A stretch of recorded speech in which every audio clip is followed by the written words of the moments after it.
we begin with a meditation, shamatha.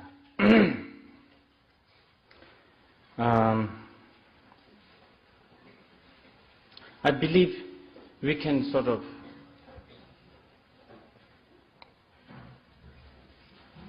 I believe there's two kinds of shamatha meditation. Not really, it's not really written in the classic Buddhist text or anything like that, but I'm just categorizing this for the sake of communication.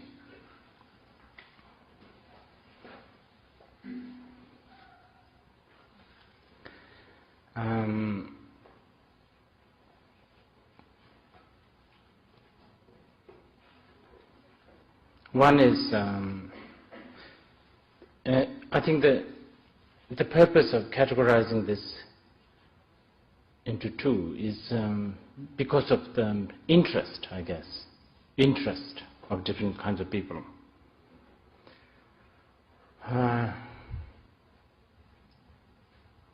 Interest or motivation. So therefore, I will call this let's say the first shamatha meditation is like worldly kind of oriented shamatha meditation. And then beyond worldly oriented shamatha meditation.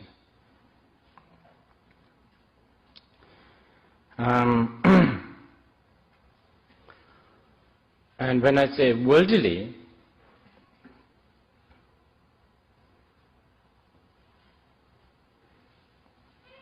I'm talking about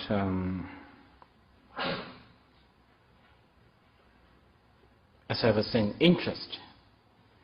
What you are trying to pursue. What is your aim?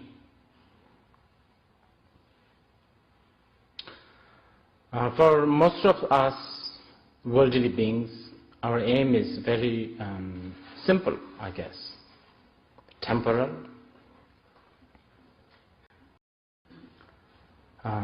Just to be happy. And profitable, if it's possible. And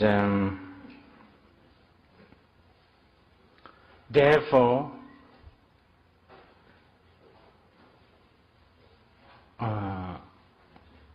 I believe that we cherish concepts such as relaxation, able to concentrate, the ability to concentrate. And then all kinds of other things like ability to communicate with friends and family and the world. And we constantly want to improve this. We want to improve the way we communicate. We want to improve how we relax. Stuff like that is important, isn't it? Like to be free from stress, all kinds of things. So those I categorize into one, and which I call this worldly shamatha meditation, worldly oriented. And that's easy, actually.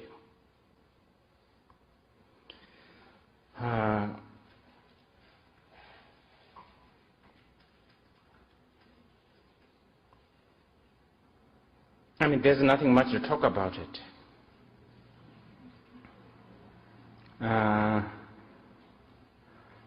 Basically, what we must try to do is we must try to gain more control over our mind. And as long as you can do that, because if you are follower of worldly oriented shamatha, then you don't want to control your mind 100%. You don't want that. Otherwise, many of the so-called fun and intrigue and all of this you will miss. So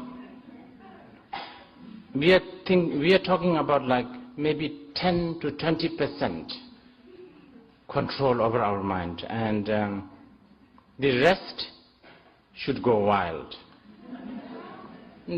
And because that way you become a perfect samsaric, successful person.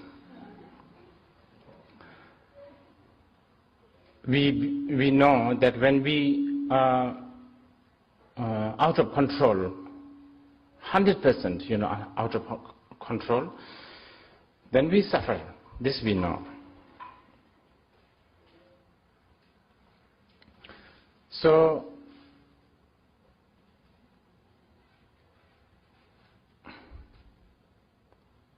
then we ask ourselves, what makes ourselves sort of out of control? What is it that we become obsessed, addicted, I don't know, out of control, worked up, basically? What makes us worked up with all kinds of things?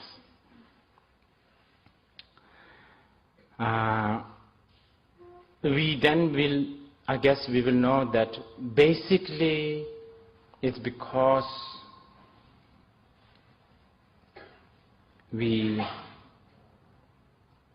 our mind gets overly distracted.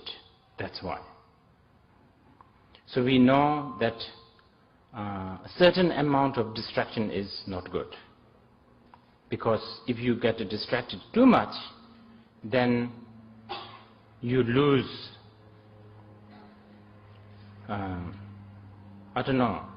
sort of the inborn dignity of our mind. And that's something that we don't want to lose, don't want to.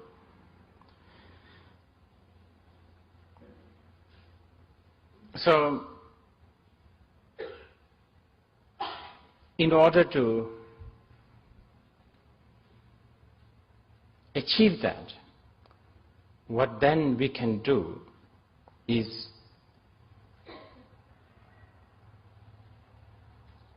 choose one object to get distracted, basically, instead of lots and lots of objects. We choose one particular object to get distracted, and that's shamatha meditation, trying to continuously get distracted only to this sort of chosen, designated object. And that actually has lots of benefit. It does. If you are looking at a sunset and trying to really enjoy the gradual sort of setting of the sun, and really try to enjoy it minute by minute, second by second, yes, you will remember the car key that you have recently lost and stuff like that. And that proves that actually trying to distract your mind on a chosen object does calm your mind.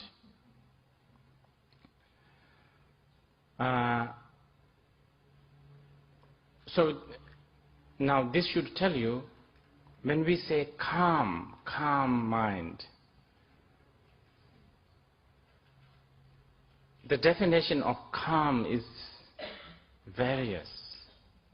Because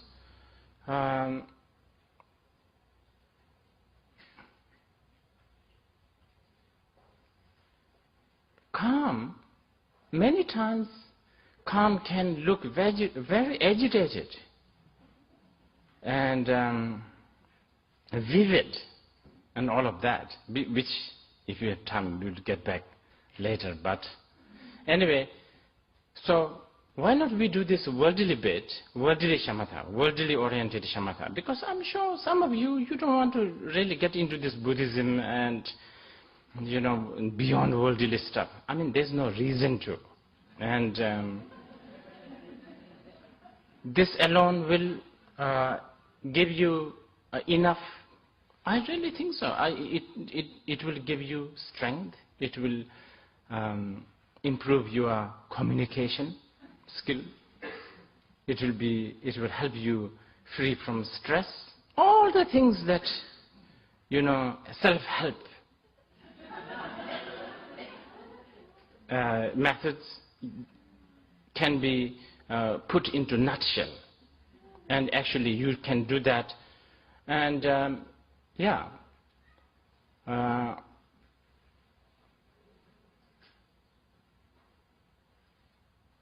lot of benefit, really, a lot of benefit. So why not we begin doing that for a few minutes? So choose your object, whatever, doesn't matter. But only that. It could be your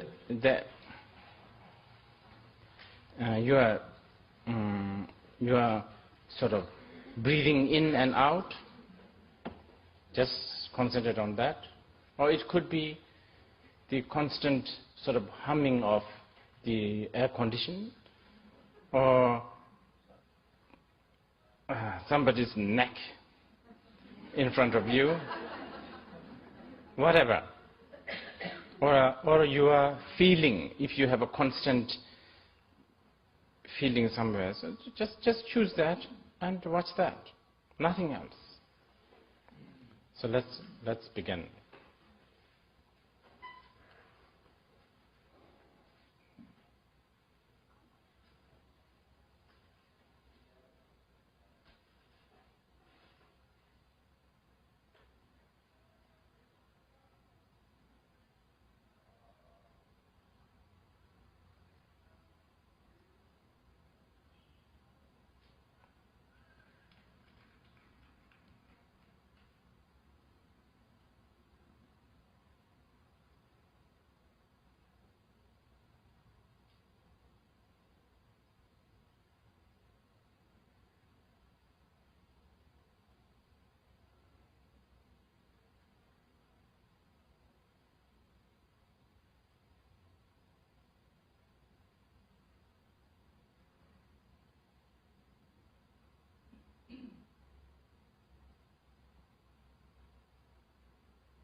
If your mind is distracted, go back to the object. If your mind is distracted by other distraction objects, bring it back to the one that you chose.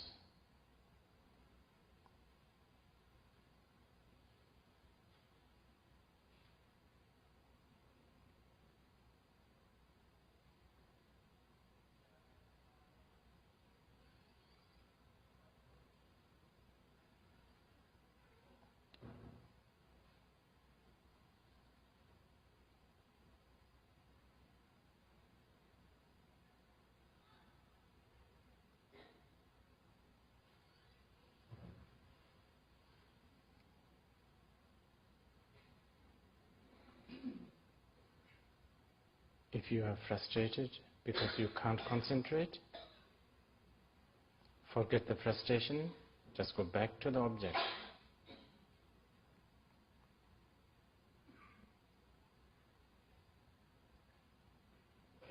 Don't get worked up with the frustration, just go back.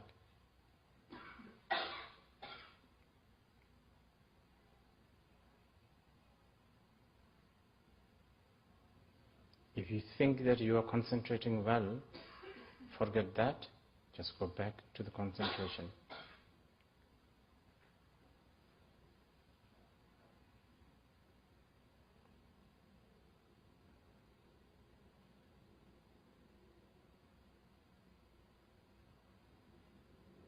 If you think it's not special, then forget that. Just go back to the object.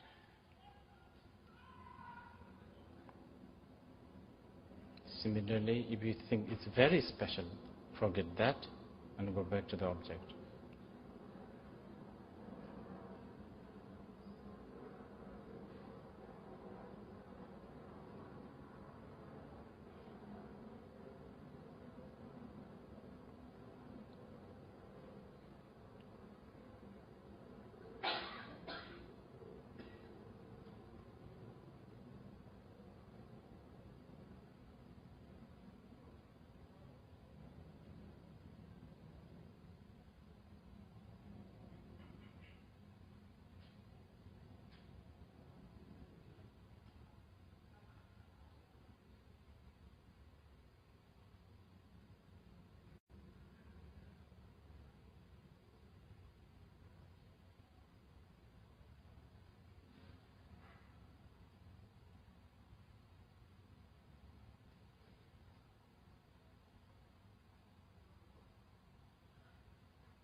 If your mind is constantly checking whether you are concentrating or not, forget all that, just go back to the object.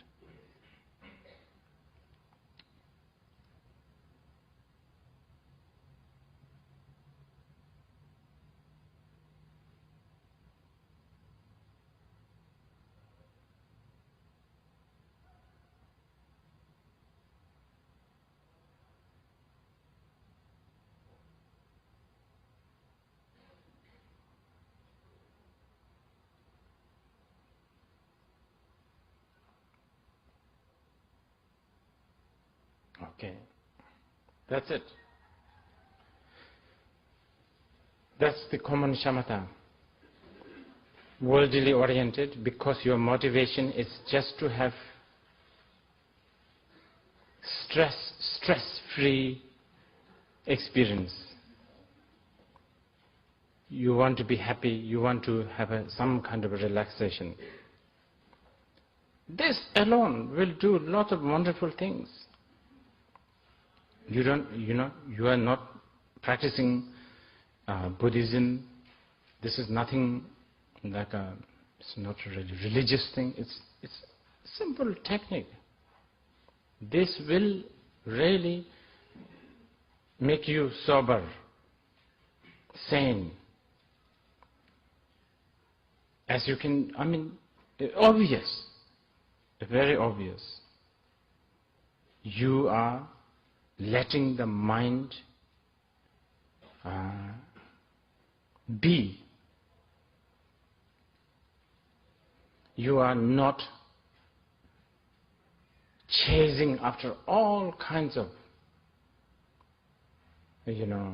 objects which makes you busy, tired, stressed. So few minutes of this meditation every day, I think will bring a lot of good health, mentally, physically, spiritually. When you meditate these, you will have all kinds of sensations and all of that.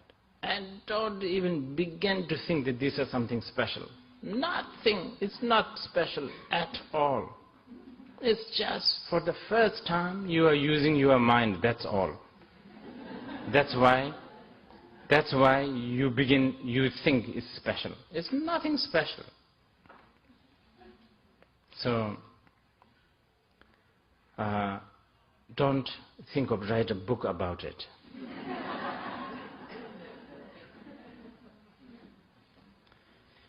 Okay, but this common shamatha, or what I call the worldly oriented shamatha, there's one weakness about it, quite a big weakness. It is a high maintenance kind of, it needs to be maintained. You have to meditate basically until you die. And if you forget to do this meditation, maybe, I don't know, like 10 days, the 11th day you are back to the square one. It's a bit like that. So that's the unfortunate part. So basically, it's like you have to do it all the time. It's like going to the gym.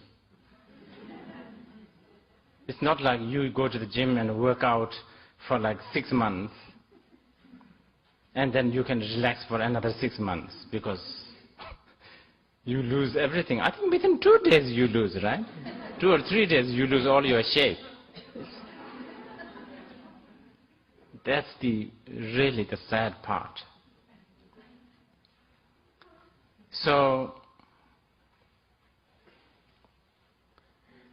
but if you want to be sober and sane, this is very definitely it works, and economical, and very handy. You can just travel with it. Now, the uncommon shamatha. Now, if those who doesn't want to hear, you can leave. Now, this is different. It's different because you have a different motivation. You have a different value. You are looking for something else. So, the earlier common shamatha meditation, when they say calm, relaxing, concentrating, not getting distracted, of course we use the same word in the second one also, but it means totally different. You understand? That's important to know.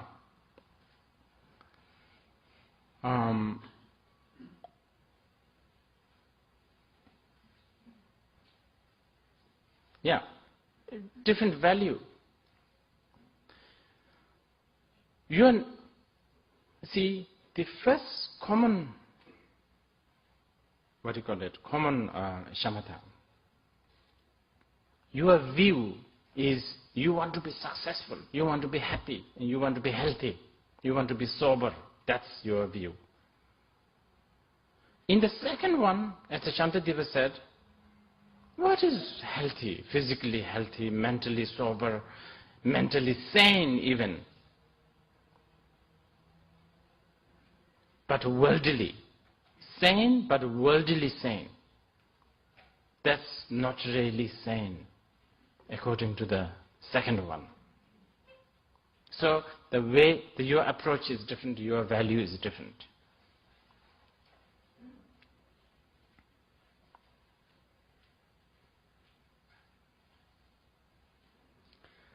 So the definition of meditation is different.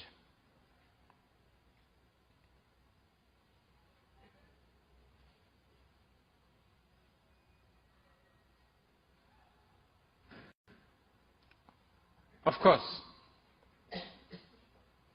generally speaking, meditation in the Tibetan word gom, samadhi or dhyan, has a connotation of getting accustomed to something, getting used to something.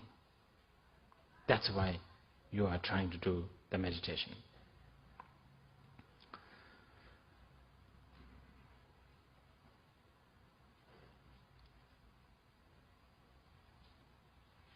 But what are you trying to get? Yeah. So there's something that you are trying to get used to. And that something is what we call the view. So see, the second kind of shamatha has a much different view than the first one. View is important. The view will determine the path. If you want to be a model, then you should not eat, if you want to be a sort of skinny, slim model, then you should not eat rice. Slim, skinny is beautiful. That is a view. In order to get used to that view and actually manage to attain that view, or the goal and the view in this case is similar. What do you do? You meditate upon, you read holy sort of sutras such as South Beach Diet, is it? Meditate upon them and actually diligently sacrifice lots of delicious things. Really renounce hamburger, renounce, lots of acts of renunciation. You have to practice that. Now, if you are a sumo wrestler, then you have to be fat. Because if you're bigger, the better, more elegant, very majestic. You can look at your opponent with your blazing eyes, with your amazing, incredible round face and round body. That is the view in this case. And in order to achieve that view, achieve that goal, you have to eat lots of rice and avoid as many as possible sprouts. Because so those are the things, you see, so the view makes everything different. So there's a shamatha, right? We talk about shamatha. The earlier the view is personal, worldly happiness, relaxation, whatever. Actually, that kind of view and meditation and action, I think there's quite a lot. I don't think I have to teach here so much.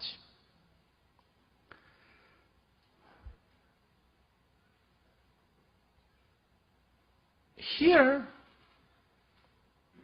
in this case, the view is different. Okay? So now let's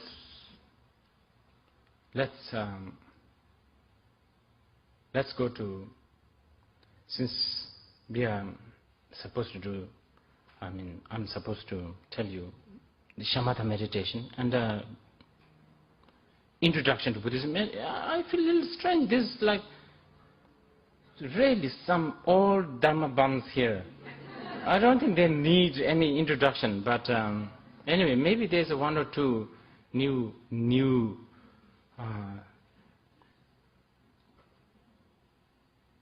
souls who are about to become, I don't know. So you have to be careful here now. If you use your own rational mind as much as possible. Anyway, so now what I'm going to do is I'll introduce Buddhism, because now we are talking about uncommon shamatha. And uncommon shamatha is uncommon because of the view. Okay.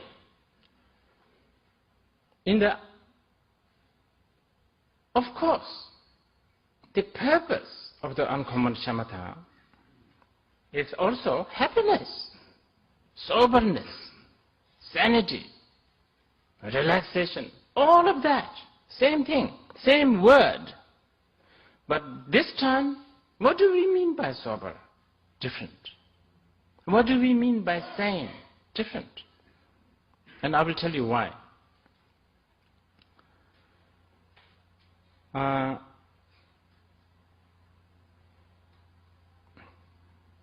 See, of course, all sentient beings wishes to be happy.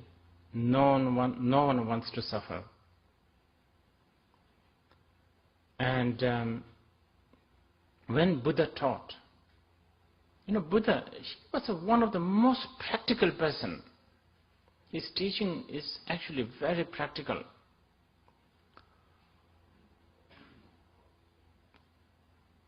Very pragmatic, I would say.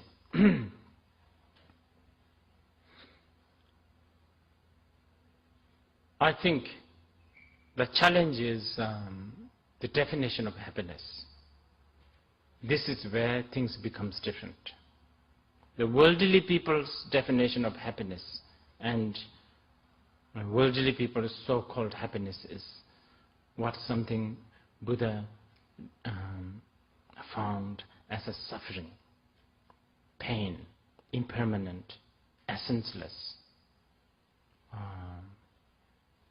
futile. Yeah. So, the view, now we are talking about the view of Buddhism, so that we apply the shamatha based on that view.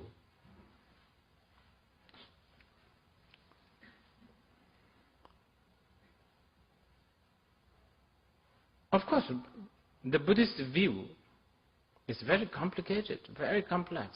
It's not that easy. It cannot be told within 1 hour.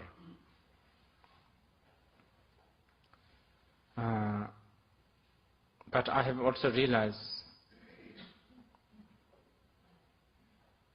I can't really just tell you, as I'm introducing Buddhism to you. This introduction of Buddhism for the beginners is the biggest challenge for me, always.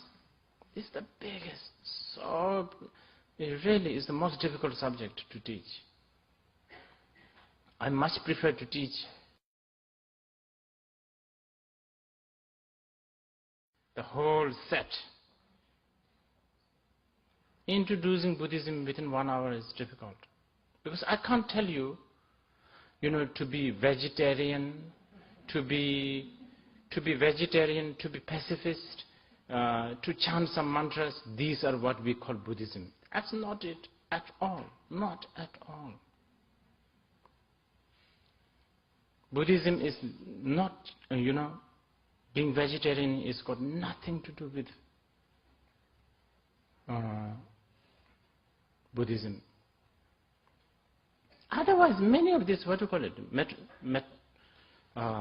these vegetarian fanatics, they would have achieved enlightenment already.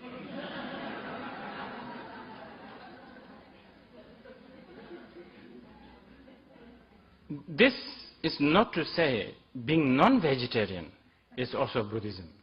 Nothing to do with that. In fact, I will tell you, strictly speaking, following the Gautama Buddha is got nothing to do with Buddhism also. Really. Strictly speaking. Buddha himself said, you are your own master. No one is your master. And I will tell you something. The Buddhists talk about emptiness. And there's some Buddhists think now, that's quite special. That's Buddhism. No, actually not. Unless it's taught in a sort of more complete, just emptiness, kind of empty. It's got nothing to do with Buddhism. I mean, that alone would not qualify Buddhism. So, in order to establish the complete Buddhist view, Buddha himself have categorized things into 4, what he called 4 seals. All compounded things are impermanent. That's the first seal. All things put together. Basically, anything that is a product of more than one thing put together is impermanent. Even as it begins. For instance,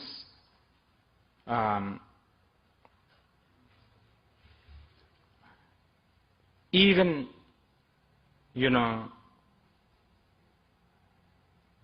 putting together of two things, for instance, like the paper. When each page, the paper, was a separate entity, and when this is put together, the shape of this automatically changes, isn't it? Automatically.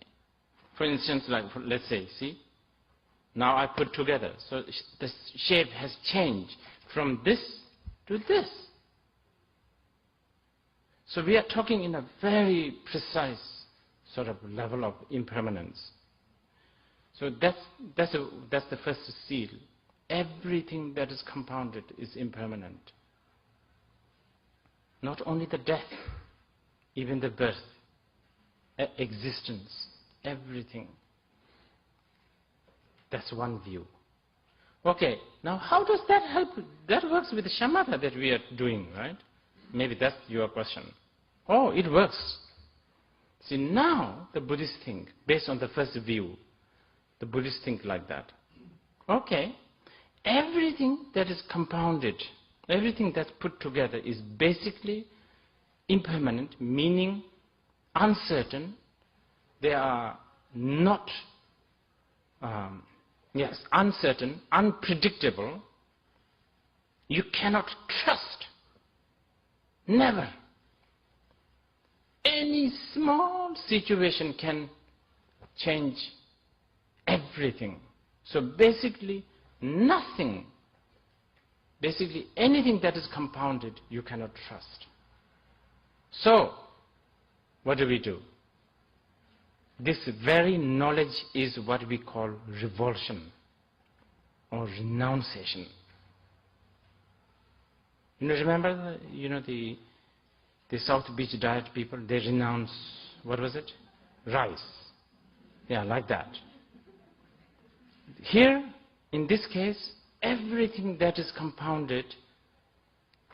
Now, in this case, when we say renounce, we don't mean you try to go away from Vancouver to somewhere, I don't know, somewhere like a Whistler or something, or a Kathmandu or somewhere, where you escape. You cannot.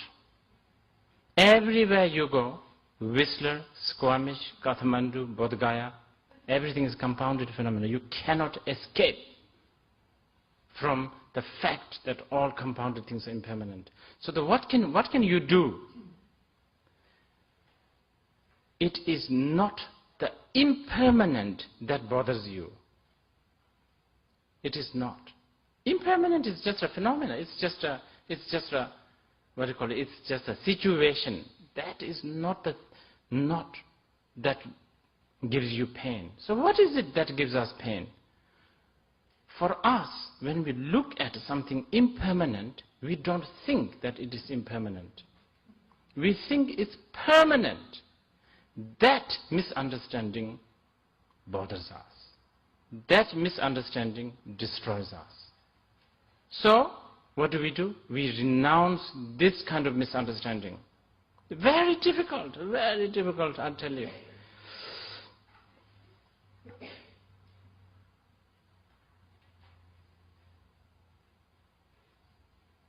That's very difficult, to renounce this kind of, eternalist clinging is really difficult. Because I still believe that in 2 days I'll go to San Francisco. I have booked the ticket, everything. I think, my car will move and I will eventually arrive there. Although I have not one single solid, valid reasons to prove that all of this will independently work. But I have that strong clinging that these will work. And that clinging is what I'm supposed to renounce. Yeah? So, now, let's go back to the shamatha. So what does shamatha do? Shamatha, one of the main purpose of the shamatha is what we call make the mind workable. Right now, our mind is like a piece of wood. Cannot bend. It's not bendable. It has a certain way of thinking, and that's it. You are stuck with it. We are also stubborn. This is the only way we think. Not workable. What does shamatha do? Shamatha makes your mind bendable. By the way, the method is same. Method is same. Watching your breathing in and out, or choose any object, doesn't matter. But since it's a sort of a non-worldly, it's good to choose something slightly better than somebody's head, or I don't know, statue of the Buddha would be good. Or, the classic standard object is the breathing in and out. But anyway, so right now our mind is like a piece of wood or a piece of stone, so stubborn, not bendable, not malleable. Therefore, we look at things that are actually impermanent, but we stubbornly, like a piece of wood, think that they are permanent. And that is something that we have to crush. And that's why we do shamatha. You understand? Yeah. Okay. Second view is all emotion that springs or that stems out of clinging to ego is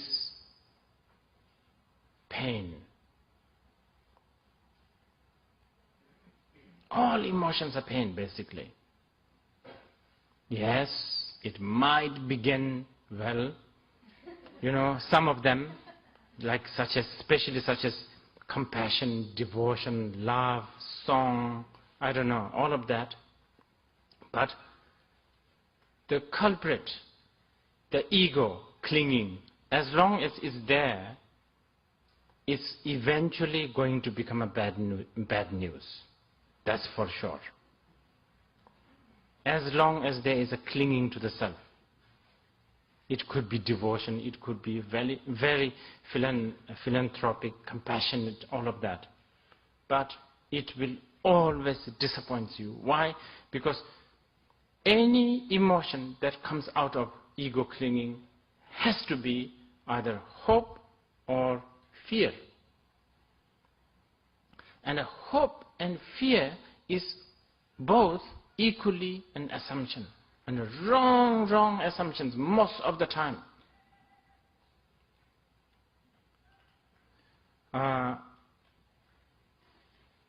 And hope, let's say, when you have so much hope for whatever you do, and it's strongly backed by clinging to the self,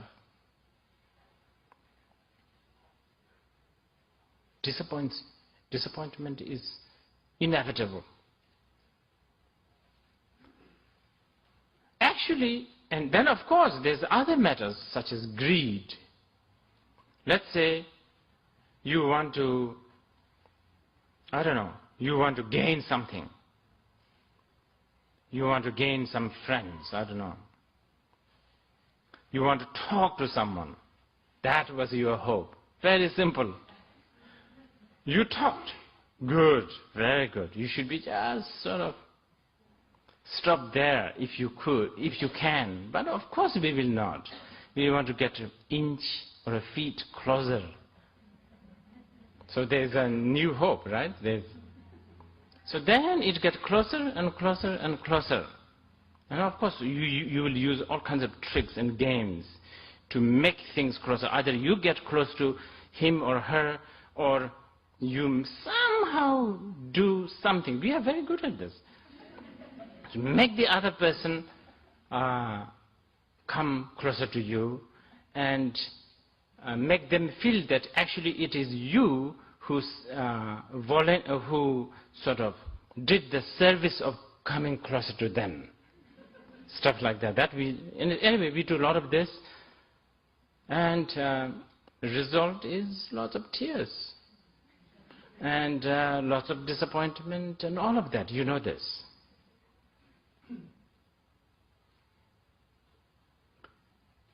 And you know, of course, things goes messy, and if you check, you will know that this is because all these emotions have come from basically one way or another clinging to the self, clinging to your own self. That's the second view. Okay, shamatha. What does shamatha do now? Again, you just watch the breathing in and then out, in and out. That makes your mind workable, malleable, flexible. By making this mind flexible, what does it do? You see, there's a lot of information here.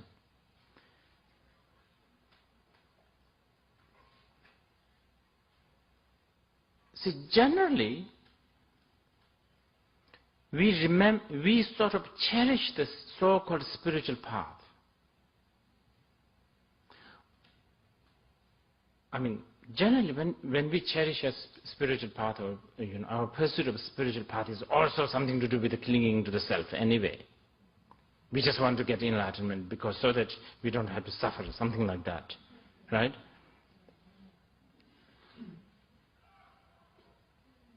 So, all this information that clinging to self is not good doesn't really go inside us. It comes very close and then it sort of goes somewhere else. Some of them, even it goes inside, there are lots of interpreters, editors, who will cut and paste and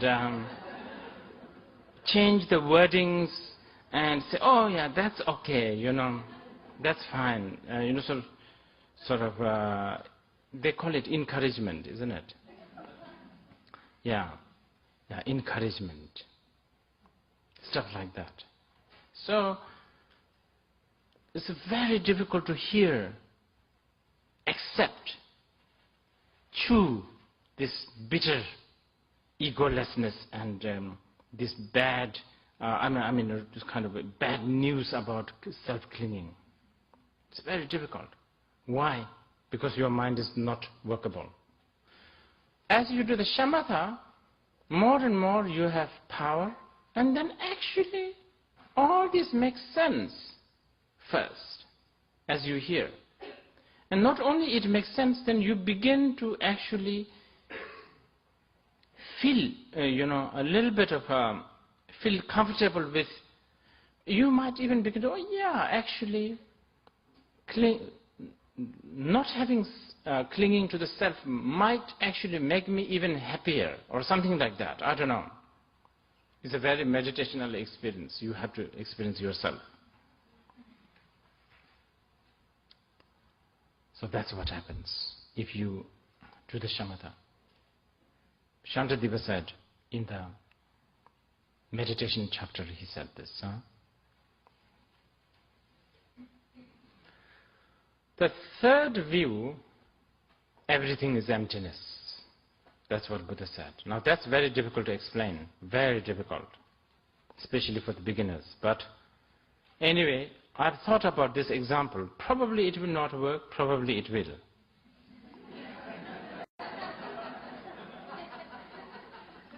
Basically, it means to be, middle path, madhyamika, middle way. Middle way. Now, middle way can be quite misleading. So let me give you this example. There is a two path, There's a two path, and you want to be in the middle. The two paths are, one is founded by, what's his name? Rupert Murdoch, is it? Rupert Murdoch, yes. Rightist, Fox News, I don't know, Wolfowitz, Donald Rumsfeld. Oh, incredible guru lineage there is. There's all of that. And then the other path is headed by Michael Moore, leftist. Many people from Santa Cruz, such as.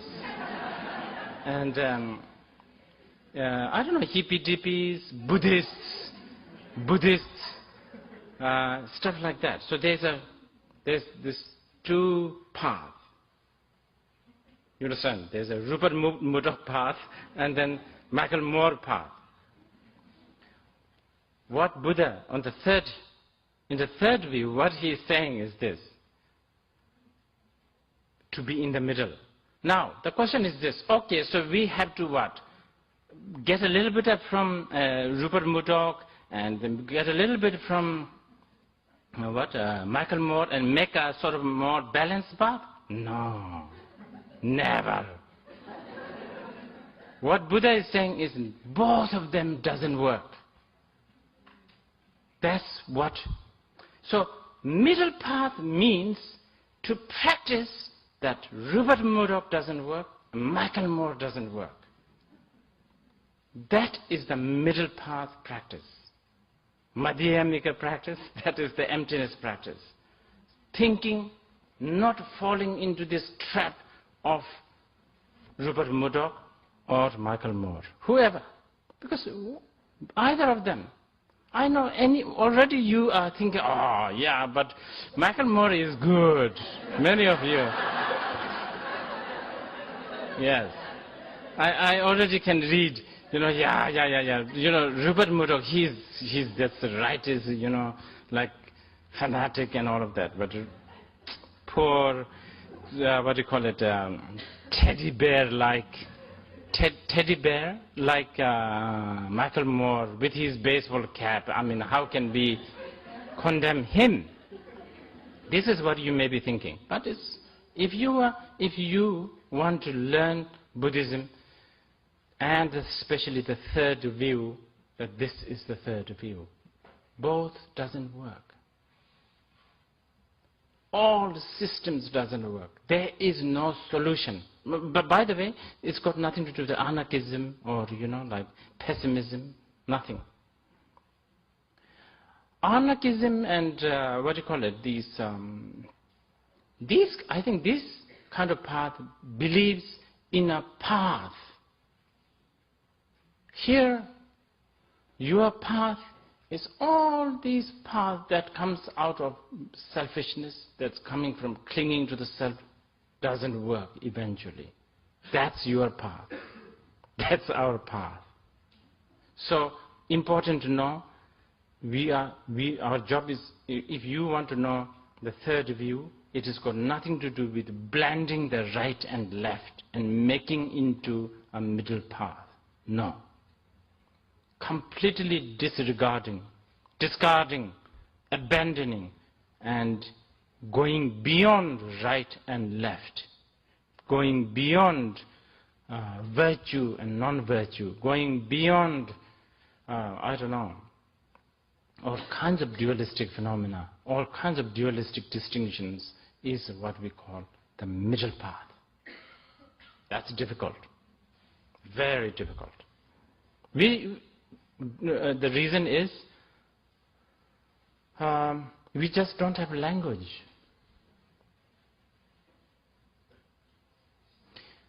Every language that we have right now is either belong to Rupert Murdoch or Michael Moore.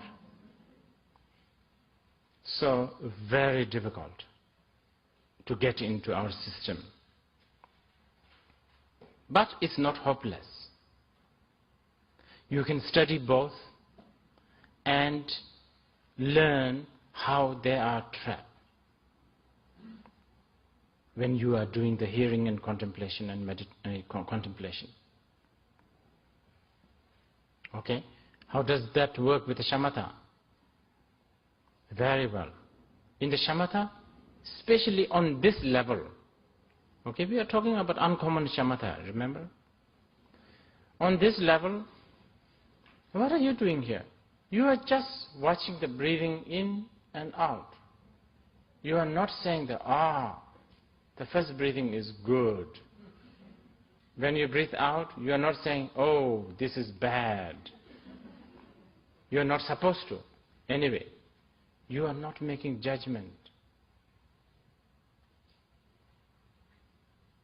You are not trying to find an answer to a problem of the world, sort of moralistic. It's nothing to do with moralistic. Watching your breathing, your breath in and out, it's nothing to do with moral or ethic. It's just a technique. You just watch that. And as you watch that, what does it do?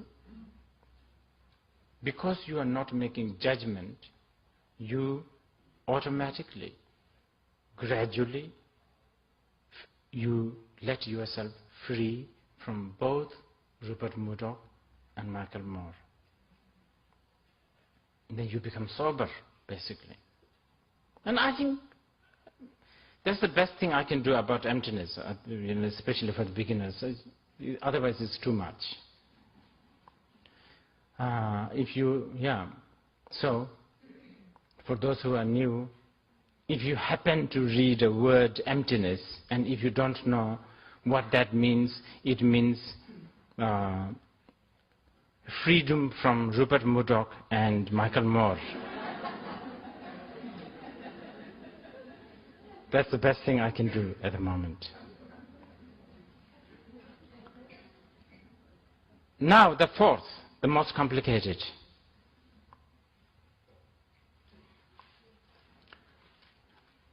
And I don't know how the shamatha works here. I don't think so, because that's a result level anyway. Anyway, since I'm introducing Buddhism, I might as well just say it. Because this is the important one. Buddha said, nirvana is beyond extreme, or beyond extremes. Nirvana is beyond extremes.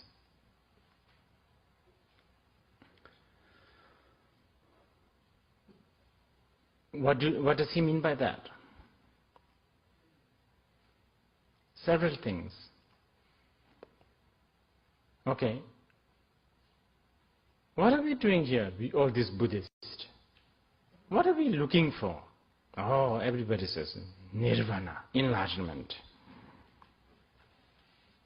You see, those common shamatha practitioners, they have a much easier answer. What are you looking for? Relaxing mind. I just want to be relaxed.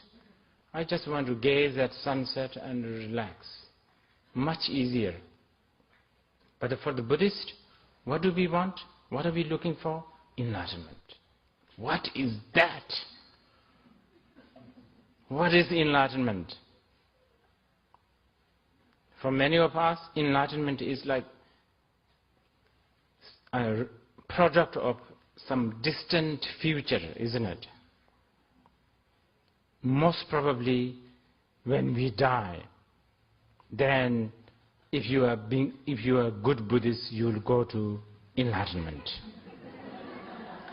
Very theistic thinking, of course, but that's, when you think, when I die, I will go to, if I'm good Buddhist, then I will go to enlightenment. I would say slightly tainted by, what's his name, Rupert Murdoch, this one.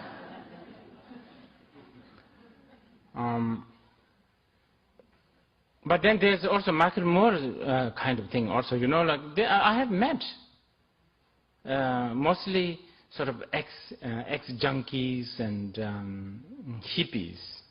Oh, everything's perfect. What do you want more? This is enlightenment, sort of make-believe kind of enlightenment. Imagine that everything is enlightened like that. Imagining everything is colorful, I don't know, rainbow. I forgot the terms anyway now, all of that. Anyway, those are, again, left-wing enlightenment. Leftist enlightenment. So we don't want that. So what is enlightenment? Enlightenment is beyond extreme. Now that means a lot. Enlightenment, I believe, actually is when, okay. Let me put this in a different way. I think enlightenment is nothing special. When you finally realize that all this time, this burden of needing to be special is finally shrugged off, sort of, like this.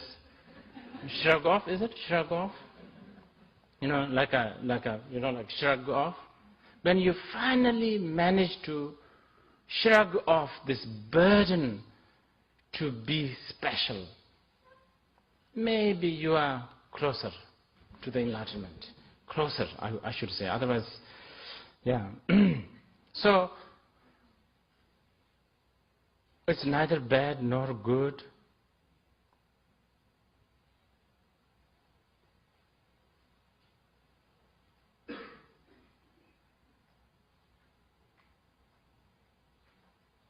Yes, I found it. I must say this. Michael Moore's school's enlightenment is continuous orgasm. That's what it is. That's not, huh? The Buddha Shakyamuni, no. Buddha Shakyamuni's enlightenment is when you are free from needing to be special. The very concept of special is no more. You understand? That is enlightenment. So, what is third eye? You see, third eye, oh, special. Halo, special. What else? Flying on, walking on the water? Yeah, walking on the water, special. Sleeping on the nails, on the bed of nails, special. Nothing. We don't want to be special. So, Buddhism is a path, a gradual and direct path to really, the final aim is to be not special.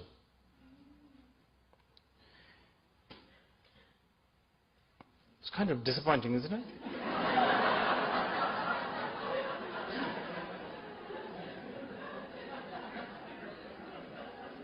Anyway, I didn't make this up.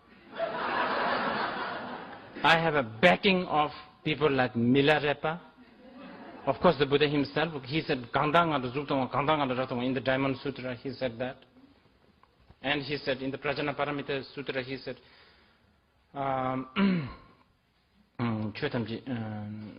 all phenomena are like dreams and like illusion. Enlightenment is also like a dream and illusion. If there is anything better than enlightenment, that is also like a dream and illusion.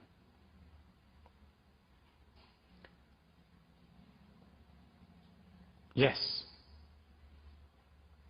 So we should try not to be special. I think the Taoists talk like that. Taoism, a little bit.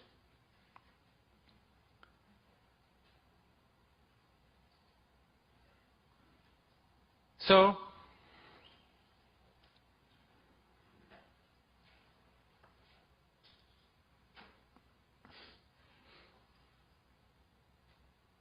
let's connect this to the shamatha. Actually, it does work. When you are doing the shamatha, what are you doing? Nothing special. You are not chanting mantras. You are not channeling. You are not... That's what I was saying earlier. If you have a special feelings, special dreams, special sensation in your what do you call it, belly button, what the button, yeah, butterflies coming up and down, stuff like that, or you feel like I don't know, some kind of sensation, light. Oh, not good. You are slightly tempted by Michael Moore. These are Michael Moore school. Light, experiences, compassionate, and all of this. In the shamatha, you just watch this completely non-special air going out and in through your completely non-special the nostril, which is actually located below your absolutely not special nose, which is sitting on your completely not special face, and so on and so forth. Not special at all. Just watch that. And every time your mind wants to become special, that's a distraction, so you come back. You come back to this. And this is why people don't meditate. Because it's very boring. It's not special. It's absolutely boring. But what they don't know is all this pain, all this anxiety that we have is because of wanting to be special and thinking that there is something special. That's it.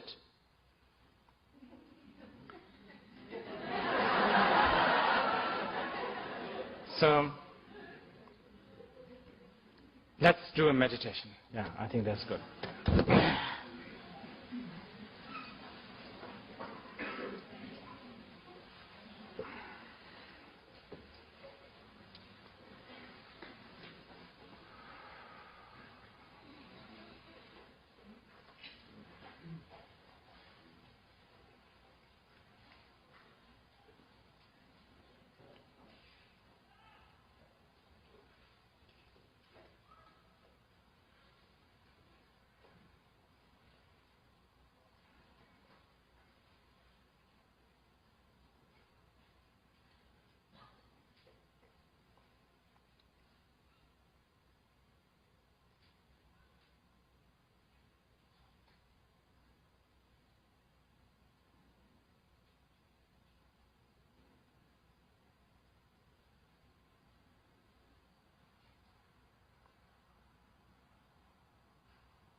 Okay.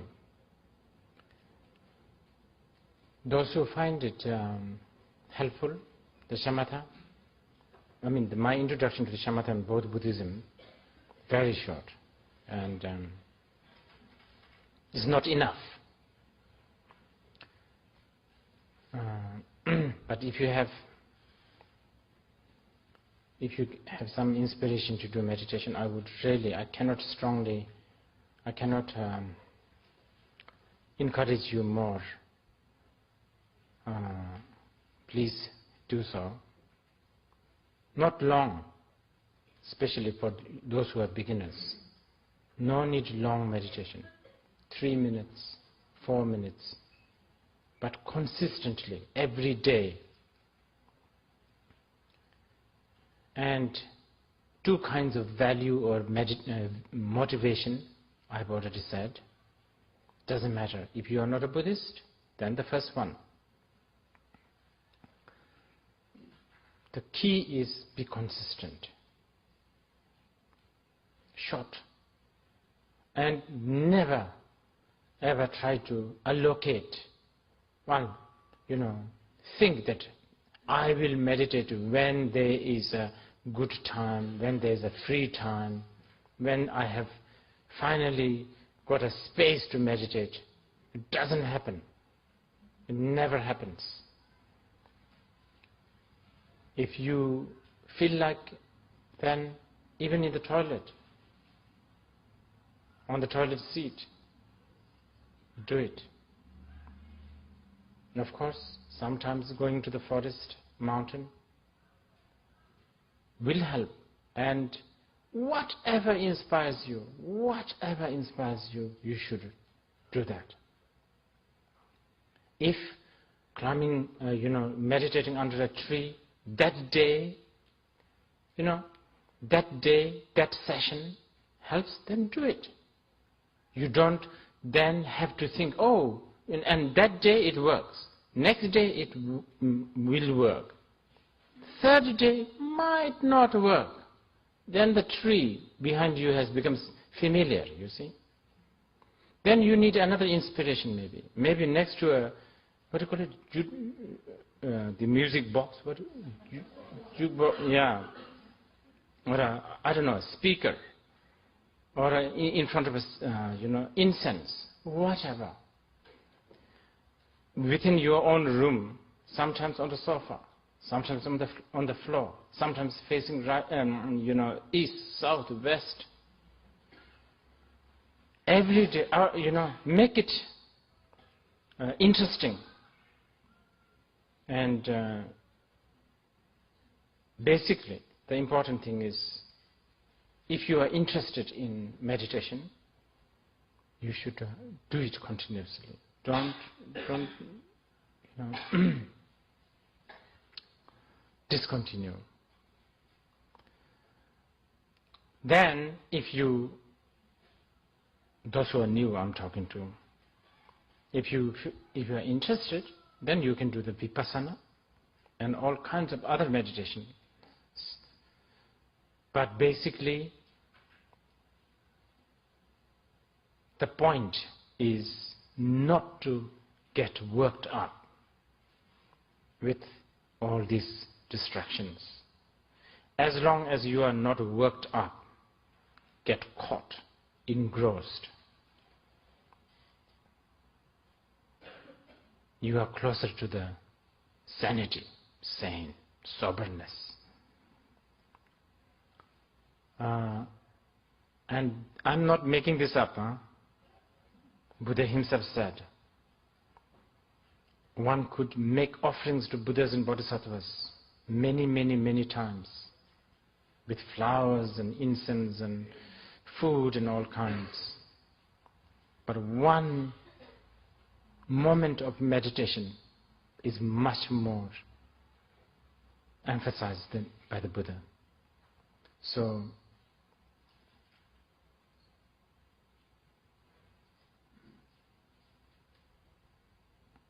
get used to this path of, especially if you want to be Buddhist or if you're already Buddhist, this profound path of the Shakyamuni Buddha. There's one more thing I want to tell you. The thing that I was talking, all compounded things are impermanent. Everything that comes out from, all emotions coming from clinging to the self is pain. Everything is illusion or emptiness. Nirvana is beyond extreme. These are like amazing statement. You should really, imagine these are the statement spoken 2,500 years ago. So progressive thinking, I would say. Even today, people are still stuck with all kinds of moralistic, political correctness, ritualistic, religion, sectarian and all of that. And here we are, this man has spoken this for, and this for is Buddhism. Not just, joining a monastery does not qualify you, Buddhist. You could join a monastery, you could join a group, a Buddhist group, and you could be not accepting one or four of this. You are not a Buddhist. And you could be not a Buddhist by name, but you could actually agree with these four and actually try to live with these four principles. You are Buddhist, or I should say, you are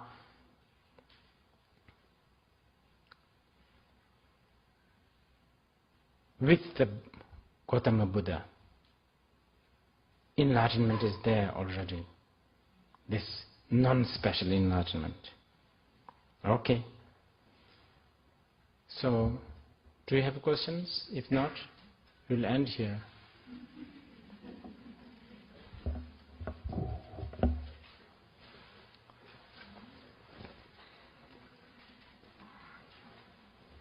You don't have to ask questions.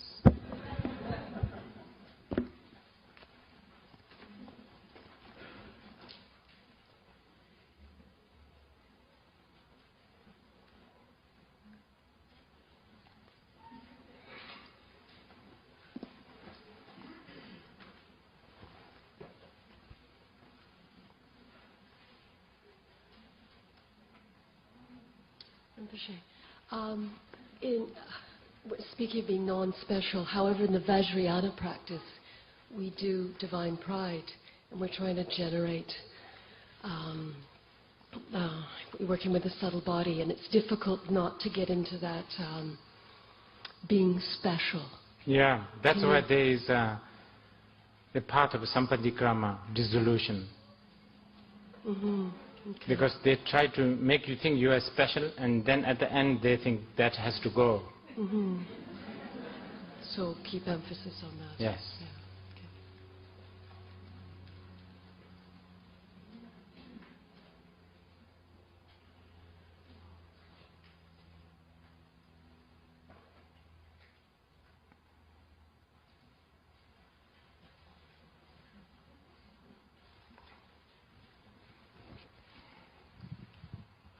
Rinpoche, this is going to sound like a really stupid question, and I guarantee it.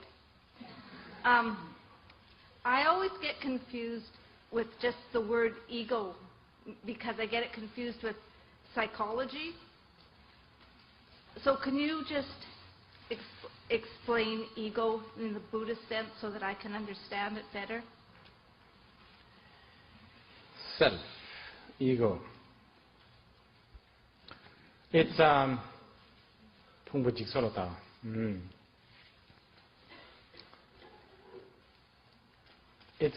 It's a misconception.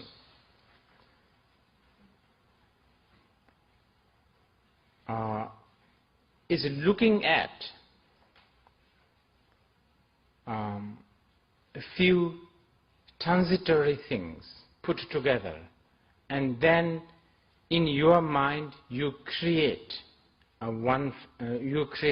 phenomena or several phenomena, I don't know. And then thinking that that phenomena exists permanently, that is ego. Very difficult. For instance, like self, me, right?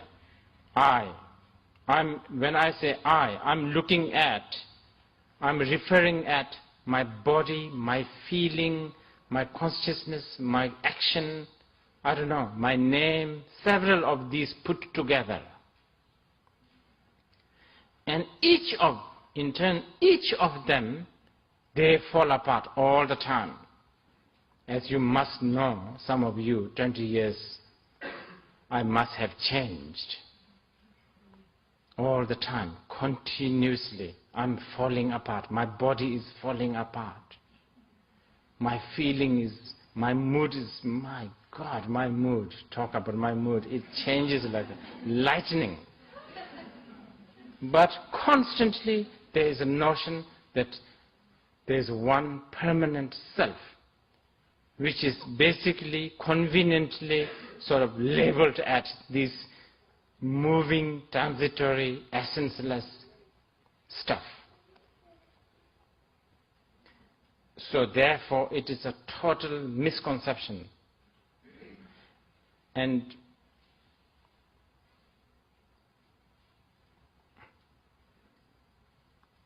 you know, it's a bit like that.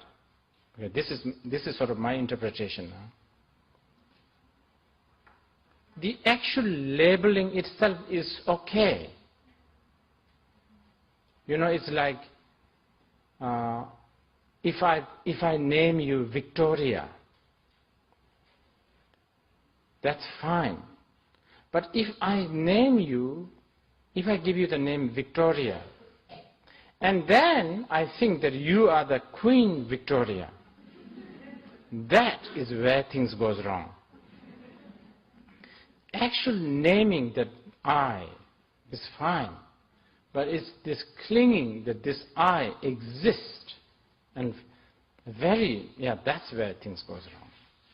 Because then it creates all this nightmare. Okay?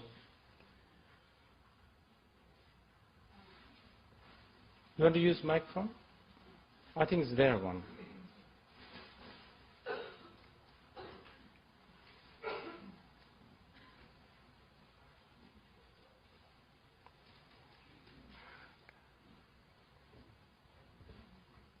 I feel very enlightened by, I'm a beginner, okay? I feel very enlightened by your 4 points. But further away. But there's something I do not understand as far as the third one is concerned about trying to avoid two extremes, either right or left, okay? What about right or wrong? Because we are all brought up with certain very good. Virtues. Yes. Like if a murderer is wrong, yes, and the victim is, we're sympathetic with the victim. Now, how do you view that? I mean, how can you say you have no position of anything? I don't agree with the very extreme. Whatever it is, whatever I do, you must have a position. At the end, you must have a stand. I don't mean that. That I can understand. But what I mean is, if in your upbringing, in your education, in your personal values, you know something is right and something is wrong. Yes. Like the war, the aggressor is wrong and the victim is right. I'm sympathetic with the victim. But am I supposed not to have this kind of judgment? Very good, very good. You have listened very well. Yeah. This is what I mean. These things need to be really explained more. Otherwise it creates more, it's like opening what? Can of worm. Now you have found few worms already. You are right, yeah.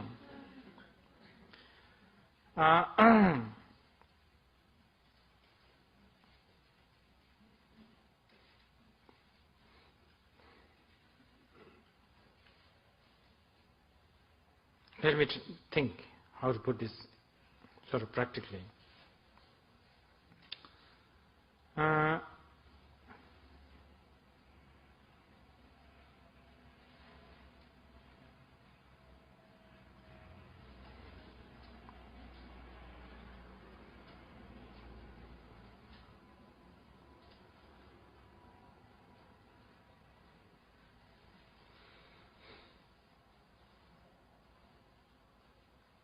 It's very sophisticated, really sophisticated question.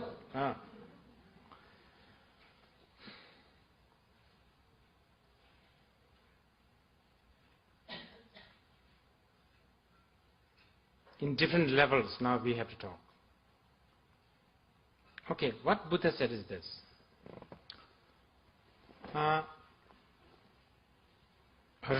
and wrong is a dualism. It's dualistic. And one of his followers, Chandrakirti, said, in his very famous quotation, he said, those who are unwise, they will do lots of bad things, non-virtuous things, and go to hell. And then the second line, he said, those who are unwise, not wise, they will do lots of virtuous things and go to heaven. You have to underline the word unwise, not wise. Those who are wise will do, those who are wise will go beyond virtuous and non-virtuous and go to nirvana, enlightenment, okay?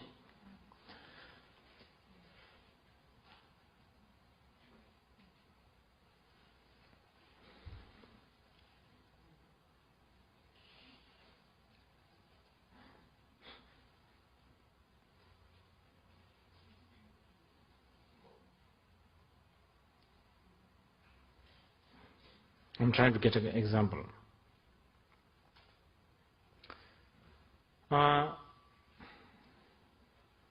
Let's say you are dreaming right now. The classic Buddhist examples. I trust them better than my own examples, so I will use these. Let's say you are dreaming. And you don't know that you are dreaming. Now that part is important, that you don't know that you are dreaming.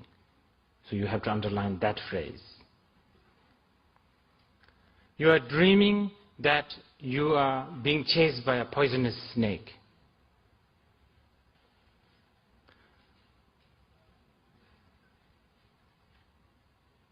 Now, I'll come into your picture, your dream. And I know, let's say, this is all hypothetical and it's just an example. I know you are dreaming, but you don't know. Now it's very stupid for me to say, hey, look, this is neither snake, no, this is not snake, this is neither not snake, this is just your dream. It won't work. So here what do? It's easier to say, yes, I can also see that snake, let's chase it out, or let's escape. So, to the certain extent, we use both right and left wing equally. Relatively speaking, we use both. But all along, when we talk about the third, this is why this is the most difficult subject. The third is what we call the wisdom of the Buddha.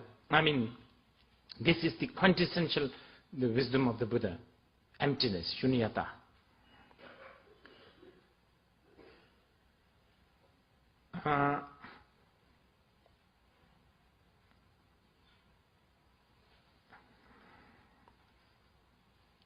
So I guess, okay, let me answer you this way.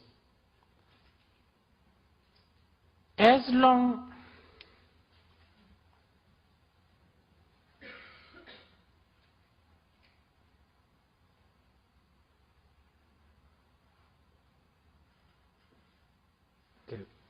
I guess I'll just simply sort of try to be practical. Okay, so what should you do? Okay, isn't that the question? Should you think the aggressor, in this case, are we supposed to think that the aggressor is not bad? Like, are we supposed to think that? No. We must, not that we must, that's it. You will think that aggressor is not good. Being aggressive is not good and all of that.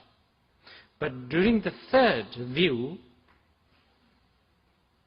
what we are saying is that when you judge that the aggressor is not good, that also is that judgment, that aggressor is not good, is also, how do I put it, not independent and not permanent. It's very relative. That's what we are saying basically. It's your judgment that all the judgment that we make, right, wrong. Of course, to be generous is good. But when we say to be generous is good, on the third view, we must have the awareness that when I say to be generous is good, basically it's similar to, oh, I am about to bite by a snake in the dream. So let me run. Relatively, you are going through that experience. So you will use this kind of judgment. But from the ultimate point of view, which is the third is very, actually, this fourth seal you can divide into two. The first two is the relative truth, and the second, the last two are the ultimate truth. And from the ultimate point of view, there is no snake, first of all, chasing you. So how can you think that escaping from such a snake is a wise idea? Because there is no snake from the ultimate point of view. Yes, yes. Mm-hmm.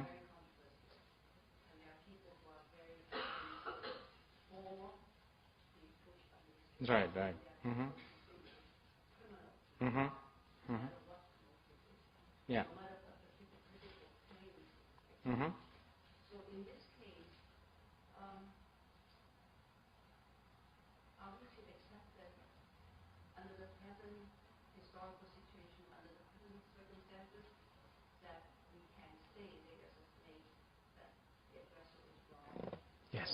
Or are we to say that actually we feel the aggressor is wrong, but it is neither right or wrong? I mean, I'm kind of difficult. Yes, I understand. Yeah. Mm-hmm. Yeah. We are supposed to think both. That's the challenge. We are supposed to think both. And do you know why? You see, if you have never had that dream of a snake chasing you, you will not have both.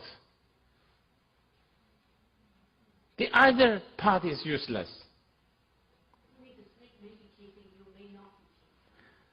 Well, you are not even doing, the snake doesn't even exist. So why talk about the relief of snake?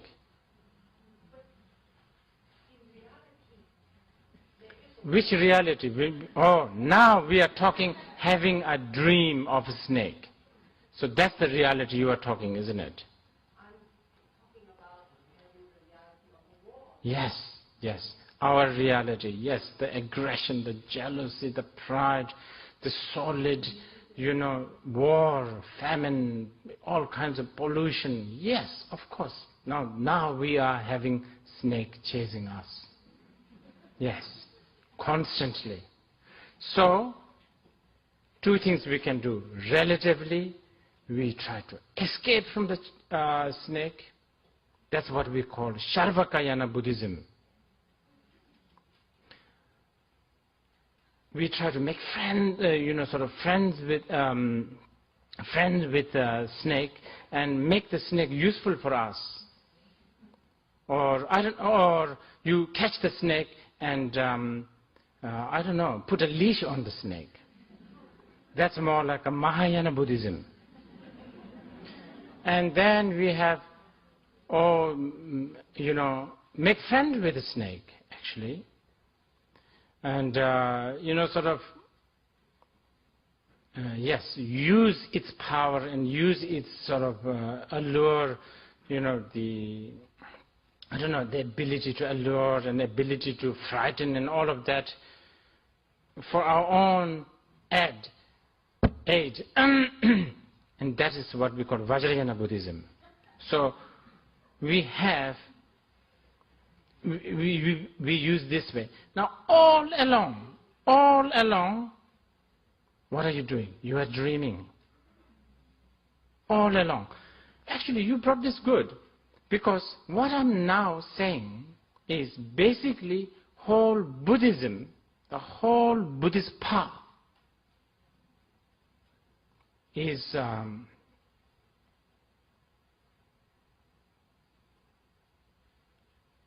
always call it placebo. Because the thing is, you think you have a problem, and from the relative point of view, yes, you are right. You are very right. Not only you have the problem, your problem is shared by me too. So that makes it even more solid. And it's shared by many other 100 people, more solid. And the problem doesn't seem to last one day. It has been going on for months and months. So it's more. So all of this makes the problem more solid. But still doesn't mean that it does truly independently exist. Because if all of us dream snake, even though there's so many people here sharing, dreaming the same snake, that does not make the snake real snake.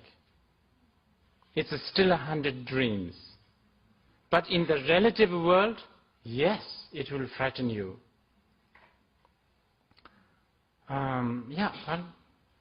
Welcome to Buddhism. This is Buddhism now. As Buddha himself said,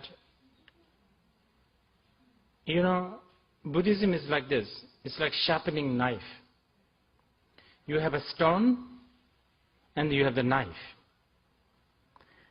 And so-called sharpening knife, what is it? It's basically exhaustion of two things. Exhaustion of the stone and exhaustion of the iron. And that two exhaustion together, we call it enlightenment.